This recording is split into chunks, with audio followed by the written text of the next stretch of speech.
Hala, ayaw.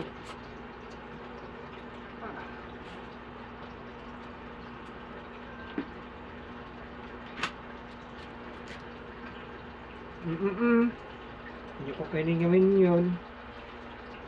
Yung bubugnahan nyo ng iyong bibig ang iyong cartridge. Mapag-alang ako sa inyong lahat, mga ka-retro. Ngayong oras na ito ay paniniwanag kung bakit hindi tama ang shipan ang naka-expose na bahagi ng print and circuit board ng bawat game cartridges sa pamamagitan ng pagbibigay ng reaksyon sa ating panonood video.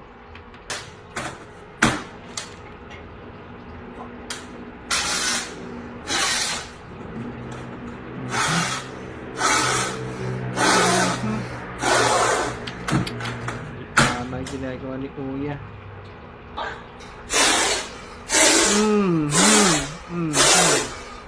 Oh no, hindi tama yun.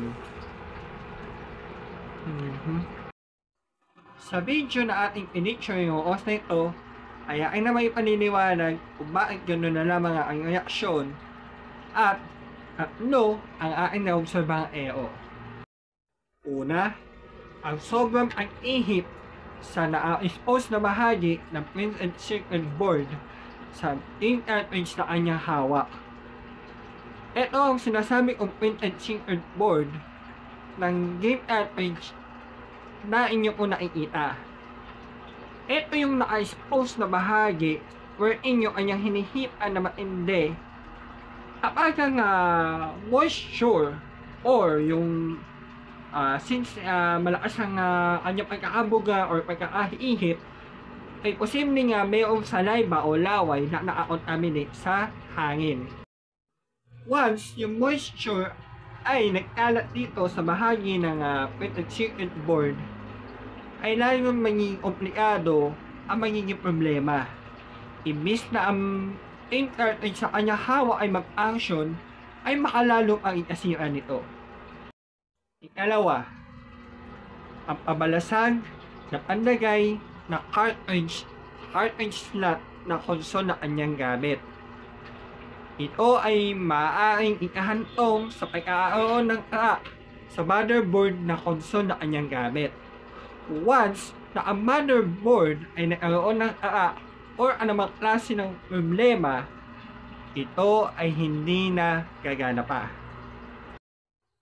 Oo, maintindihan natin ang sentimento ng lalaking nasa video, ngunit atin din naman i-consider na bihimihira na lamang ang mga ganong klaseng console sa panahon ngayon.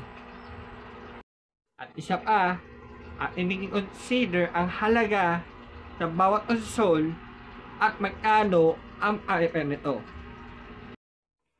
Ikatlo at huli, baka naman yung jack ay hindi nakakabit na maayos o di kaya yung connector para sa console. Ang nasa ganong klase sitwasyon ay mangyaring i-check kung yung connector ba o yung jack ay maayos ang pagkakabit. Na may naniwanagan po kayo hinggil sa aking opinion doon sa video ating napanood. Sana'y meron po kayo napulot na alaman na maaari nyo naman i-apply bilang kapwa o gamer. Salamat sa panonood. God bless you.